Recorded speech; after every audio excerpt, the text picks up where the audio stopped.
Hello everyone, welcome back to your channel. आज हम अपना नेक्स्ट टॉपिक करेंगे। हमारे नेक्स्ट टॉपिक का नाम है statement and course of action. अब तक हम 3 टॉपिक कर चुके हैं, स्टेटमेंट और अजम्पशन, स्टेटमेंट और कंक्लूजन और स्टेटमेंट और आर्ग्यूमेंट। इसके बाद हमारा नेक्स्ट टॉपिक है स्टेटमेंट और कोर्स ऑफ एक्शन। आज हम उसके बारे में, उसके बेसिक्स, उसके फाइंड आउट करने के तरीके, कैसे कैसे क्वेश्चन आते हैं, ये सब सीखेंगे। और फिर कल की क्लास में हम क्या करेंगे, हम उसकी प्रैक्टिस क्वेश्चन करेंगे। और हाँ, मैं आपको एक बात बता देना चाहती हूँ, आज जो है 3 तारीख है, मतलब 3 तारीख के लिए मैं ये वीडियो रिकॉर्ड कर रही हूँ। ये अपने टाइम पे ही अपलोडेड होगी, लेकिन 3 तारीख को मेरा LIC का एग्ज़ाम है, तो मैं उससे पहले ही इसको रिकॉर्ड कर रही हूँ। और 4 तारीख को और 5 तारीख को IBPS क्लर्क का एग्ज़ाम है बहुत सारे बच्चों का, और मेरा भी है 5 तारीख को। तो 4 और 5 को हमारी कोई क्लास नहीं होगी। मैं आपके लिए सिर्फ जो LIC में मेरे कितने अटैम्प्ट रहे हैं और IBPS क्लर्क में मेरे कितने अटैम्प्ट रहे हैं उससे रिलेटेड वीडियो डालूंगी, ठीक है। तो जो हमारी नेक्स्ट क्लास होगी क्रिटिकल रीजनिंग की प्रैक्टिस क्वेश्चन की, स्टेटमेंट और कोर्स ऑफ एक्शन की, वो हमारी होगी 7 डेट को, नहीं 6 डेट को, 6, क्योंकि 5 को मेरा एग्ज़ाम है ना, तो 6 को करेंगे, ठीक है। तो 6 को आप आ जाना। बाकी अभी हम अपना टॉपिक स्टार्ट करते हैं। हमारे टॉपिक का नाम क्या है, statement and course of action. मतलब अब तक हमने क्या क्या पढ़ा, अजम्पशन, कि मतलब ये स्टेटमेंट बोलने से पहले उसने क्या सोचा होगा। उसके बाद हमने कॉन्क्लूजन पढ़ा था कि मतलब ये काम करने से कॉन्क्लूजन क्या निकलेगा। उसके बाद हमने आर्ग्यूमेंट पढ़ा था कि आर्ग्यूमेंट कि किसका आर्ग्यूमेंट ज़्यादा स्ट्रॉन्ग है, किसका कम स्ट्रॉन्ग है, इस तरीके। अब हम पूछते हैं कि अगर कोई भी हमारे सामने कोई प्रॉब्लम आ रही है तो हम उसको कैसे फेस करेंगे और उस पर क्या एक्शन लेंगे, कोर्स ऑफ एक्शन उस चीज़ के बारे में, ठीक है। तो इसको समझने के लिए मैं आपको थोड़ा सा ओवरव्यू दे देती हूँ। मतलब आपको खुद को क्या समझना है, जैसे कि आप कहीं के मैनेजर हैं, कहीं के एडमिनिस्ट्रेटर है, आप कोई पॉलिसी मेकर है, आप अपने आप को ऐसा तो समझ लीजिए, ठीक है। आप अपने आप को ऐसा समझ के आपको ये सोचना है कि अगर आप वहाँ के मैनेजर हैं, पॉलिसी मेकर है, एडमिनिस्ट्रेटर हैं, तो आप ये काम होने पर क्या करेंगे, आप क्या एक्शन लेंगे, ठीक है। तो उस हिसाब से आपको कोर्स ऑफ एक्शन सेलेक्ट करना है, ठीक है। तो हम कुछ एग्जाम्पल्स के थ्रू और कुछ पॉइंट्स के थ्रू समझेंगे आगे। सबसे पहला क्या है, करेक्ट कोर्स ऑफ एक्शन कौन सा होता है, ये हम कैसे आइडेंटिफाई करेंगे। सबसे पहले हमें आइडेंटिफाई करना कैसे है कि कोर्स ऑफ एक्शन ये है, ये लॉजिकल है या इलॉजिकल है, ये अप्रोप्रिएट है या इनअप्रोप्रिएट, ठीक है। तो सबसे पहले हमारा जो वैलिड कोर्स ऑफ एक्शन होगा ना, वो 3 क्राइटेरिया को फॉलो करेगा। वो कौन कौन से 3 क्राइटेरिया है। सबसे पहला है कि it must address the core problem, वो जो कोर मेन जो प्रॉब्लम है ना, उसको एड्रेस करना चाहिए। दूसरा है इट मस्ट बी प्रैक्टिकल और फीजिबल, प्रैक्टिकल होना चाहिए और फिजिबल होना चाहिए, मतलब हम उसको कर सकें। कुछ इम्प्रैक्टिकल चीज़ ना हो कि भाई कुछ ऐसा कुछ करने को बोल दिया कि वो पॉसिबल ही नहीं है हमारे लिए करना, ठीक है। और तीसरा हमारा है it must not create bigger problem, मतलब हम कोई प्रॉब्लम सॉल्व करने के लिए कुछ एक्शन ले रहे हैं और उससे चलो वो प्रॉब्लम सॉल्व होगी लेकिन उससे बड़ी प्रॉब्लम क्रिएट होगी, तो ऐसा भी कुछ नहीं होना चाहिए, ठीक है। अब हम इसको थोड़ा इन तीनों पॉइंट्स को थोड़ा डिटेल में बढ़ते हैं। सबसे पहले क्या है, it must address the core problem, मतलब जो मेन प्रॉब्लम है हमारी उसको एड्रेस करना चाहिए, उससे रिलेटेड हमारा सोल्यूशन होना चाहिए, उससे रिलेटेड कोर्स ऑफ एक्शन होना चाहिए, ठीक है। तो प्राइमरी टेस्ट क्या, मतलब कैसे पता लगाएंगे हमें ये देखना है कि जो भी हमारा एक्शन है, जो भी हमारे एक्शन दे रखे हैं, 2 या 3 जो हमारे एक्शन दिए होंगे, वो जो है हमारी मेन जो प्रॉब्लम है उसको सॉल्व कर रहे हैं, उसको कम कर रहे हैं, उसको मिटिगेट भी कम करना ही होता है। प्रॉब्लम को जो है मिटिगेट कर रहे हैं, कम कर रहे हैं, जो भी हमारे स्टेटमेंट में डिस्क्राइब की गई है, मतलब स्टेटमेंट में जो भी प्रॉब्लम दी गई है उससे रिलेटेड उसको कम करने की बात, उसको सोल्व करने की बात हमारे कोर्स ऑफ एक्शन में हो रही है या नहीं, हमें ये देखना है, ठीक है। अगर हो रही है तो हमारा लॉजिकल कोर्स ऑफ एक्शन है, अगर नहीं हो रही है, कुछ और ही बात हो रही है, तो वो हमारा लॉजिकल कोर्स ऑफ एक्शन नहीं होगा, ठीक है। उसके बाद एन एक्शन, जो कि एक ऐसा एक्शन जो कि इररेलेवेंट है हमारी प्रॉब्लम को लेके और जो सिर्फ एड्रेस करे थोड़े बहुत सिम्टम्स को, मतलब प्रॉब्लम हमारी इतनी बड़ी है, सिर्फ वो इतने से पार्ट का जो है सॉल्यूशन निकाल रहा है, तो ऐसे जो है इररेलेवेंट होते हैं हमें, वो कोर्स ऑफ एक्शन को हम सही नहीं मानेंगे, उसको हम गलत काम करेंगे, ठीक है। जैसे कि प्रॉब्लम है हमारी, एक बिल्डिंग है जो जिसमें आग लगी है, ए बिल्डिंग इज़ ऑन फायर, एक बिल्डिंग में क्या लगी, आग लगी। तो करेक्ट इसका कोर्स ऑफ एक्शन क्या हो सकता है कि हम फायर ब्रिगेड को बुलाएं, ये डायरेक्ट क्या है, एड्रेस कर रहा है हमारी प्रॉब्लम को, ठीक है। उसके बाद इनकरेक्ट एक्शन क्या हो सकता है कि हम पुलिस इन्वेस्टिगेशन स्टार्ट कर दें कि मतलब ये कैसे हुआ है, कोर्स ढूंढने के लिए। ये क्या होता है, लेटर एक्शन होता है, ये इमीडिएट कोर्स ऑफ एक्शन नहीं हो सकता है। मतलब अगर हम बेसिक बात करें तो हमारा कोर्स ऑफ एक्शन क्या होता है, एक ऐसी चीज़ होती है जो हमारे सामने प्रॉब्लम नज़र आ रही है ना, हम उसका इमीडिएट कोर्स ऑफ एक्शन मतलब उसका इमीडिएट सॉल्यूशन निकाल सकें। सॉल्यूशन तो उससे भी निकलेगा लेकिन वो क्या होगा, लेटर सॉल्यूशन निकलेगा। और हमें क्या चाहिए होता है, इमीडिएट एक्शन करना होता है और उस चीज़ से रिलेटेड है हमारे कोर्स ऑफ एक्शन। तो मतलब अगर मैं एक नॉर्मल सिचुएशन लूँ, जैसे मान लो आप कहीं से जा रहे थे, किसी पर्सन का एक्सीडेंट हो गया और आपने उस पर्सन को देखा और आप क्या कर रहे हैं, आप कॉल कर रहे हैं पुलिस को, आप बोल रहे हैं कि हाँ पे किसी का एक्सीडेंट हो गया है और आप इसकी इन्वेस्टिगेशन कीजिए और आप वहाँ पे खड़े होकर बस देख रहे हैं।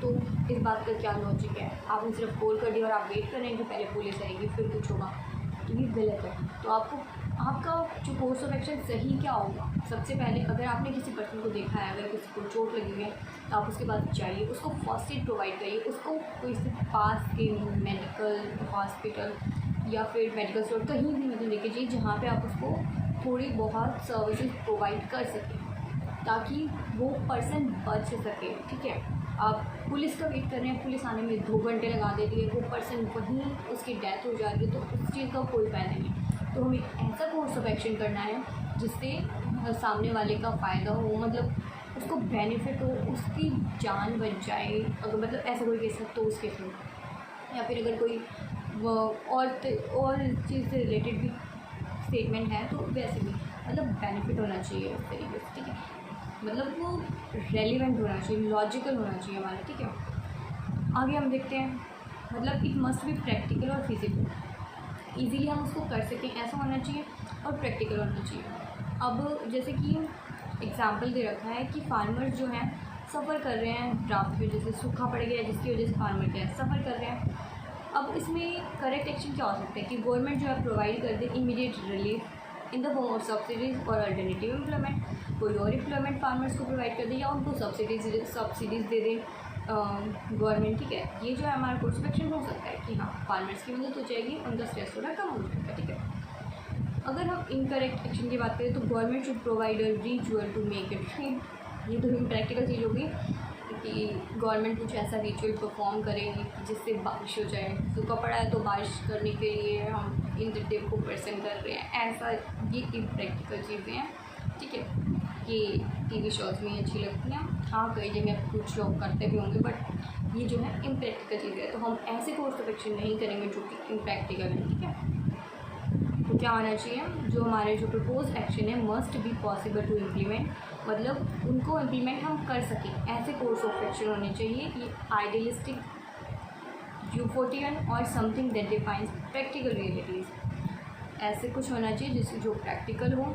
ऐसा नहीं होना चाहिए जो कि यूटोपिक जो काल्पनिक होता है उसको बोलते हैं आइडियलिस्टिक, काल्पनिक। ठीक है, ऐसा कुछ नहीं होना चाहिए, ऐसा होना चाहिए you must consider the resources time authority required, और आप सब चीज़ों के हिसाब से देख के उसके बाद कोर्स ऑफ एक्शन लेंगे। ठीक है, उसके बाद आता है हमारा तीसरा point, it must not create bigger problem, मतलब जो हम कोर्स ऑफ एक्शन कर रहे हैं, हम प्रॉब्लम को सॉल्व करने के लिए कोर्स ऑफ एक्शन कर रहे हैं, उससे कोई और बड़ी प्रॉब्लम ना क्रिएट हो जाए, इस बात का भी हमें ध्यान रखना होता है। सबसे पहले इसमें क्या बोल रखा है कि solution should not have severe negative consequences, जो आप सोल्यूशन निकाल रहे हैं, जो आप कोर्स ऑफ एक्शन कर रहे हैं, उसके कोई नेगेटिव कॉन्सिक्वेंसेज नहीं होने चाहिए, हमें ये ध्यान रखना है। ठीक है, जो कि आउटवेट कर दें इसके बेनिफिट्स को, जो आपने काम किया उसके कुछ बेनिफिट्स हुए लेकिन उससे ज़्यादा उसकी नेगेटिव इम्पैक्ट हो गए, तो ऐसा ना हो कि उसके नेगेटिव इम्पैक्ट जो पॉजिटिव हो उस पर भारी पड़ जाएँ, वो पॉजिटिव दिखेगी ना। ठीक है, ऐसे नहीं होना चाहिए। एक लॉजिकल कोर्स ऑफ एक्शन जो है बैलेंस होना चाहिए और वेल कंसीडर्ड होना चाहिए।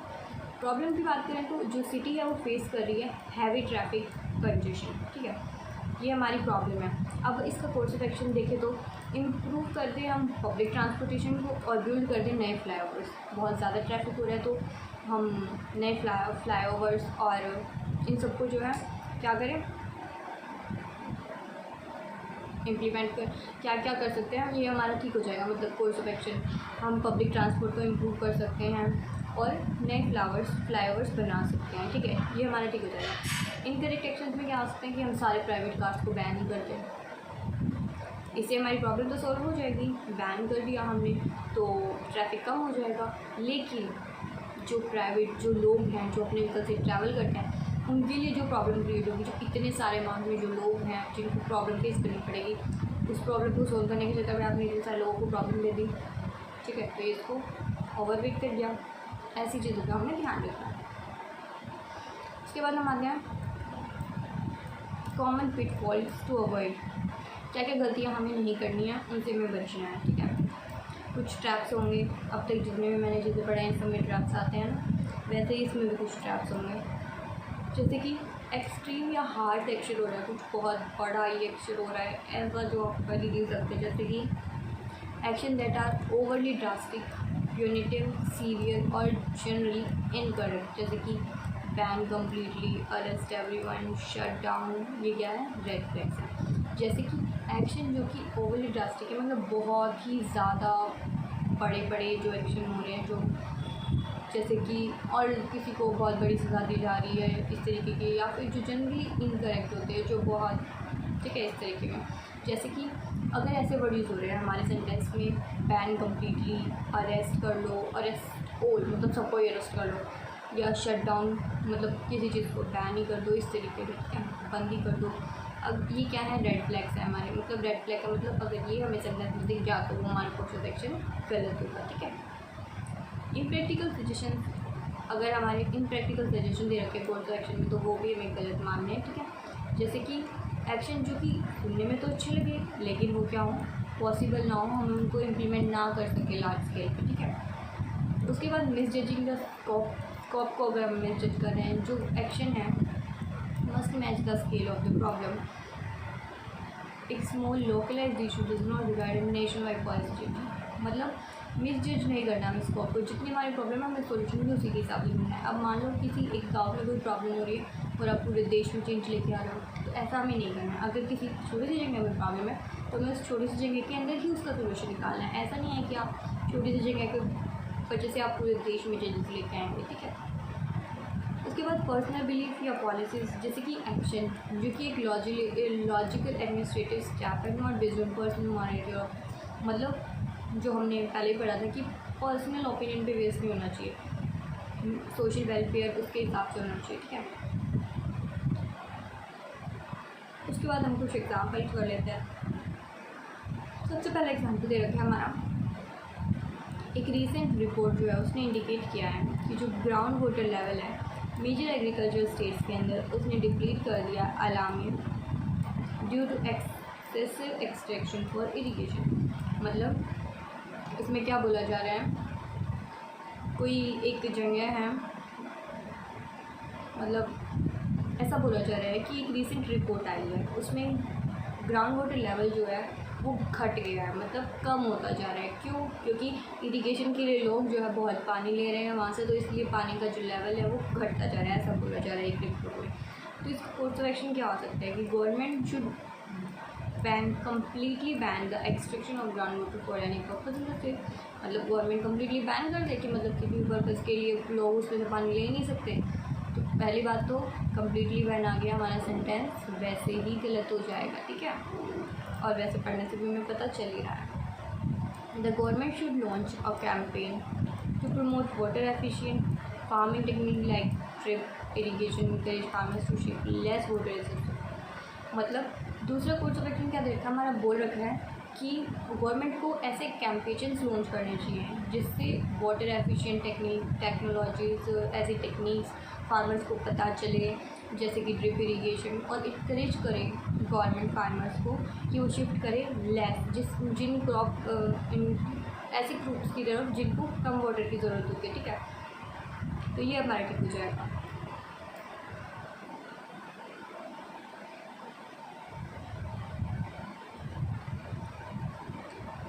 ये एक्सट्रीम एक्शन हो गया, अभी हमने पढ़ा था कंप्लीट बैन आ गया, तो ये हमारा गलत हो जाएगा, और ये क्या हो गया, प्रॉब्लम को एड्रेस कर रहा है, तो ये हमारा ठीक हो जाएगा, ठीक है। ये मैंने आपको बताया। नेक्स्ट क्वेश्चन पे आते हैं, नेक्स्ट एग्जांपल पे आते हैं। एक मेजर आईटी कंपनी है जो कि सफ़र कर रही है किससे, एक सिग्निफिकेंट डाटा ब्रीच से, with the personal information of thousand of its customer being compromise.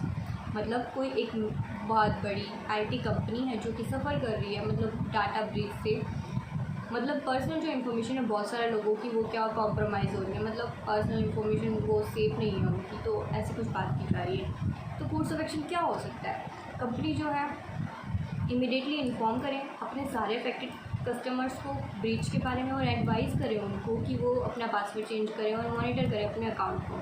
बिल्कुल ठीक बात है, कंपनी को इन्फॉर्म करना चाहिए अपने कस्टमर्स को कि कुछ प्रॉब्लम आई हुई है, तो उसकी वजह से आप अपने पासवर्ड चेंज करिए और अपने अकाउंट को मैनेज करिए। ठीक है, बिल्कुल ठीक है, बिल्कुल सही कोर्स ऑफ एक्शन है।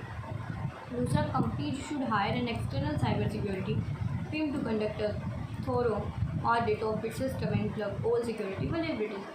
ये भी बिल्कुल ठीक है, कंपनी को क्या करना चाहिए, एक एक्सटर्नल साइबर सिक्योरिटी टीम को हायर करना चाहिए जो कि क्या है, इसको देखे, प्रॉब्लम को देखे, उसको सोल्यूशन निकालो। ठीक है, कि क्या हाँ सिक्योरिटी में क्या कमज़ोरी आ रही है, कहाँ प्रॉब्लम आ रही है। ठीक है, तो ये भी हमारा क्या हो जाएगा, बिल्कुल सही कोर्स ऑफ एक्शन होगा। देखो बहुत खोलो दे रखा है।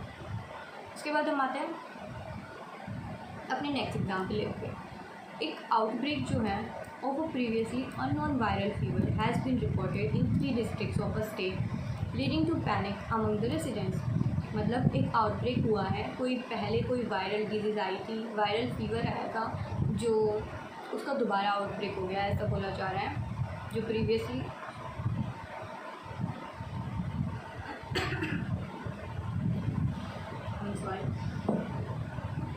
अगले एग्जाम्पल पे आते हैं। अगले एग्जाम्पल में क्या बोला जा रहा है कि एक आउटब्रेक हुआ है प्रीवियसली अननोन वायरल फीवर का, जो कि रिपोर्ट किया गया है 3 डिस्ट्रिक्ट्स के अंदर एक स्टेट की, जिसकी वजह से पैनिक हो रहा है अमंग द रेसिडेंट्स। मतलब एक आउटब्रेक हुआ, मतलब बहुत ज़्यादा अमाउंट में फीवर जो है फैल रहा है, कोई वायरल फीवर है जो कि पहले अननोन था, मतलब कोई नया फीवर आया है जो कि 3 डिस्ट्रिक्ट्स में फैल रहा है एक स्टेट की, जिसकी वजह से बहुत पैनिक हो रहा है जो वहाँ के लोग हैं उनके बीच में। तो कोर्स ऑफ एक्शन क्या होना चाहिए, गवर्नमेंट को जो है इमीडिएटली डिप्लॉय कर देना चाहिए teams of doctors, health care workers to the affected districts to provide medical care और कलेक्टिव डाटा।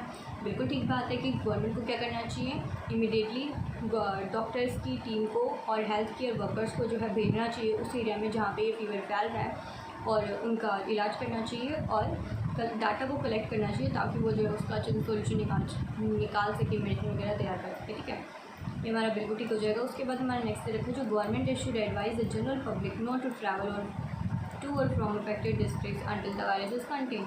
मतलब जब तक जो डिजीज़ फैली है, जो वायरस फैला है उसका सोल्यूशन ना निकल जाए या फिर वो बंद ना हो जाए, ख़त्म ना हो जाए, तब तक गवर्नमेंट को एडवाइस करना चाहिए जनरल पब्लिक को कि वो ट्रैवल ना करे, ना तो उस डिस्ट्रिक्ट में जाए जहाँ पे फैला हुआ है, ना वहाँ से कहीं जाए। ठीक है, ये भी हमारा क्या हो जाएगा, बिल्कुल ठीक कोर्स ऑफ एक्शन होगा। नेक्स्ट क्वेश्चन पे आते हैं, नेक्स्ट एग्जांपल पे आते हैं। एक न्यूली कंस्ट्रक्टेड फ्लाईओवर है बस्लिंग सिटी में, वो कोलैप्स कर गया है, किसकी वजह से, पीक ट्रैफिक आवर्स की वजह से, लीडिंग टू सेवरल कैजुअलिटी। एक नया फ्लाईओवर बना था एक सिटी में, बस्लिंग सिटी में, वो कोलैप्स कर गया है। कौन से टाइम पे, जब बहुत ज़्यादा ट्रैफिक होता है ऐसे टाइम पे, जिसकी वजह से बहुत सारी लोगों की जान गई, बहुत प्रॉब्लम हुई। ठीक है, कोर्स ऑफ एक्शन की बात करें तो गवर्नमेंट को क्या करना चाहिए, इमीडिएटली सेटअप करना चाहिए एक high level judicial inquiry investigate करने के लिए कि क्या कोज रहा है कोलैप्स को, और आइडेंटिफाई करनी चाहिए दोज रिस्पॉन्सिबल। मतलब गवर्नमेंट को एक जुडिशियल इंक्वायरी बनानी चाहिए, सेटअप करनी चाहिए और कोज को ढूंढना चाहिए कि क्यों ये हुआ है, क्यों कोलैप्स हुआ है, इसके पीछे रीज़न क्या है, किसकी गलती थी, ये सब देखना चाहिए। बिल्कुल ठीक है। उसके बाद दूसरा जो रखा है कि government should immediately suspend all the traffic on all other flyover is readily constructed by the state project. मतलब क्या बोलना चाहता है कि जिस कॉन्ट्रैक्टर ने वो फ्लाईओवर बनाया था, न्यूली कंस्ट्रक्टेड बोल रखा है हमारे सेंटेंस में साथ साथ, तो जिस कॉन्ट्रैक्टर ने वो फ्लाईओवर बनाया था उस कॉन्ट्रैक्टर ने जितने भी और फ्लाईओवर अब भी बनाए हैं रिसेंट में, उनको भी क्या कर देना चाहिए, उनको इमीडिएटली सस्पेंड कर देना चाहिए। क्यों? क्योंकि अगर अभी उसका फ्लाईओवर टूटा है, हो सकता है उसने कुछ घटिया मटेरियल यूज़ किया हो, कुछ कहीं ना कोई कमी की है, तो दूसरी जगह पे भी ऐसे हादसे हो सकते हैं, इसलिए तुरंत की तुरंत उसको बैन कर देना चाहिए, सस्पेंड कर देना चाहिए। बिल्कुल ठीक बात है।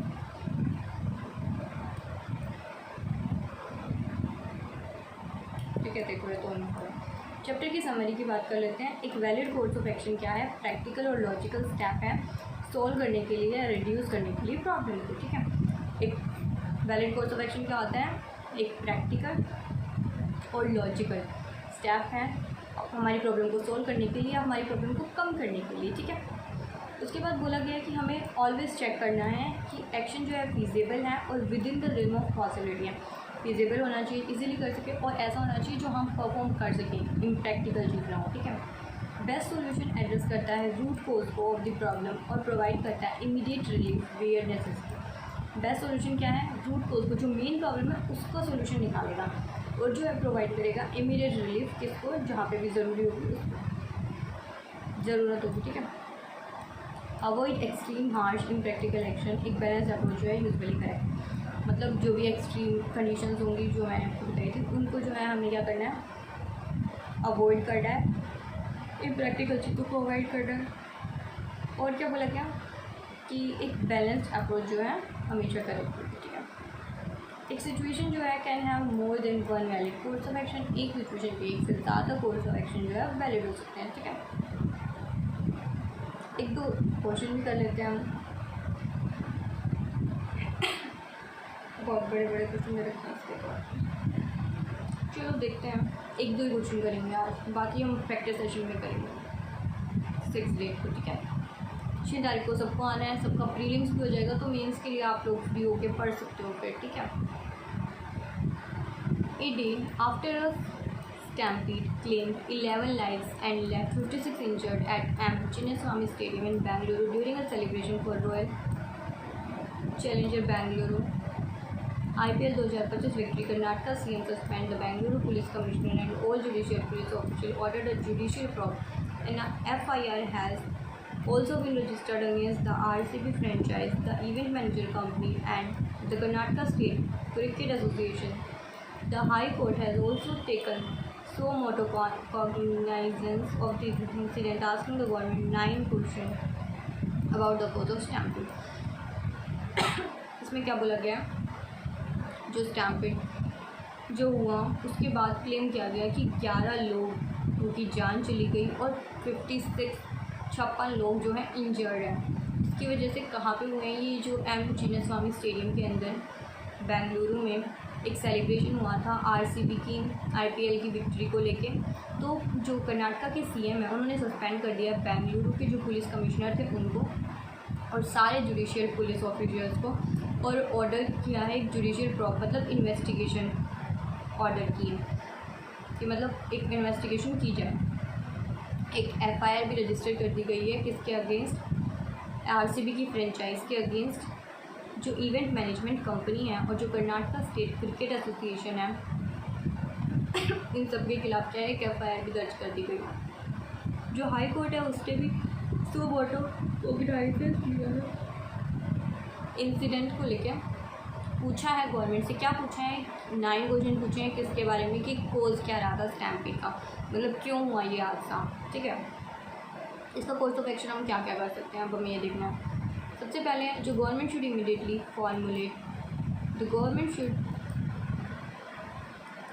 Formulate and enforce a comprehensive Center operating procedure for managing large public gathering and event, making it mandatory for all organizations including private entities to adhere to strict crowd management and security protocol। तो बिल्कुल ठीक बात है, government को क्या करना चाहिए, immediately formulate कर देना चाहिए और इन्फोर्स कर देना चाहिए एक ऐसा प्रोसीजर जिसके अंदर क्या हो, बहुत ज़्यादा जो पब्लिक गैदरिंग हो उनको मैनेज किया जा सके, ऐसे इवेंट्स को अच्छे से मैनेज किया जा सके, और मैंडेटरी कर देना चाहिए सभी ऑर्गेनाइजर्स के लिए, वो प्राइवेट हो या पब्लिक हो, कैसे भी ऑर्गेनाइजर्स हो, कि वो अडियर करे स्ट्रिक्ट क्राउड मैनेजमेंट, मतलब अच्छी खासी क्राउड मैनेजमेंट को लेके वो रखें, और सिक्योरिटी प्रोटोकॉल उनका अच्छा होना चाहिए। ऐसे जो है उनको प्रोसीजर्स जो हैं लागू कर देनी चाहिए, बिल्कुल ठीक बात है।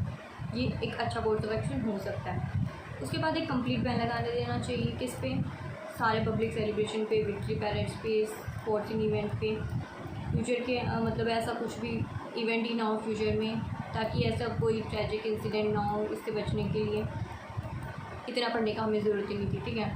मैंने ये फर्स्ट वर्ड पढ़ा कंप्लीट बैन, उसी से मुझे समझ आ गया ये गलत होगा, इतना एक्सट्रीम एक्शन हम नहीं ले सकते, ठीक है।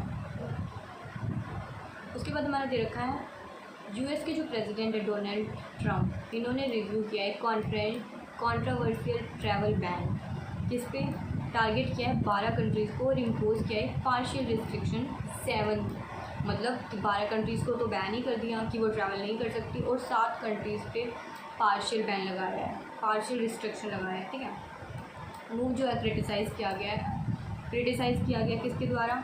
अफ्रीकन यूनियंस के द्वारा, पोटेंशियली जो हार्म करते हैं डिप्लोमेटिक रिलेशनशिप्स को और पीपल टू पीपल टाइज को, जो as 7 of 12 ban countries are from Africa. जो 12 कंट्री कम्प्लीटली बैन कर दी गई हैं, उनमें से 7 किसकी थी? अफ्रीका की साइड की थी। ठीक है, तो अफ्रीका ने क्या है, अफ्रीकन यूनियन ने बहुत उसको क्रिटिसाइज़ किया इस चीज़ के लिए।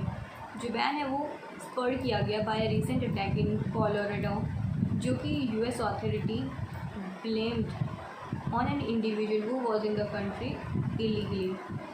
मतलब कोई अटैक हुआ है, उसकी वजह से क्या है, यूएस ने बैन लगाया है। यूएस के लोगों ने, मतलब यूएस की जो अथॉरिटी उसने क्या बोला है कि जिस पर्सन ने, जिसने भी जो है वो अटैक किया है, वो इलीगली वहाँ रह रहा था उस कंट्री में, वो वहाँ पर लीगली नहीं रह रहा था, इसलिए उन्होंने सब पे ही बैन लगा दिया, ऐसा कुछ बोला जा रहा है। ठीक है, तो कोर्स ऑफ एक्शन क्या हो सकता है हमारा? जो अफेक्टेड कंट्रीज़ हैं should immediately sever all diplomatic tie with the US in protest of the डिस्कमिटी एंड यूनिलेटरल बैन। मतलब कि जितने भी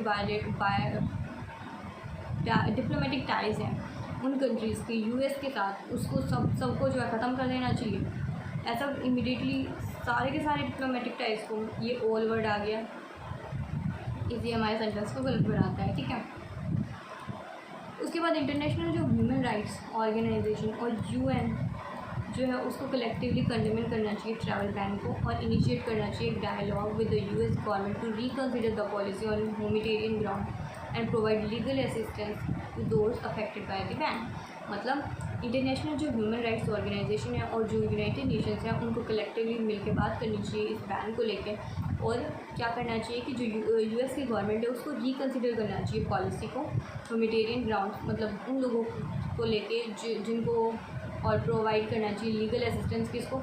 जो लोग इसकी वजह से प्रॉब्लम फेस कर रहे हैं, उनको कुछ लीगल प्रोवाइड करना चाहिए, मतलब असिस्टेंस दे देनी चाहिए कि मतलब ये लोग रह सकते हैं, मतलब लीगली अगर ये मतलब इनके पास परमिशन है तो ये रह सकते हैं, मतलब ऐसा कुछ करना चाहिए। तो ये क्या हो जाएगा हमारा? ठीक कोर्स ऑफ एक्शन हो जाएगा।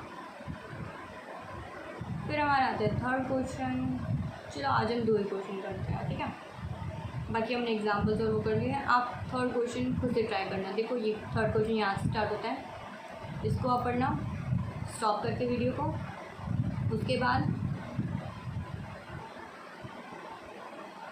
बाद आप इसको पढ़ना, और इसका मुझे आंसर चाहिए कमेंट सेक्शन में। ठीक है, सब बच्चे इस क्वेश्चन का आंसर कमेंट सेक्शन में ज़रूर देंगे। और बाकी all the best, very best for your IBPS clear exam. आपका एग्ज़ाम बहुत अच्छा होगा, आप पूरी अपनी तैयारी रखिए, प्री के मॉक लगा ही रहे हैं आप लोग। All the best. हम सेशन को यहीं एंड करते हैं।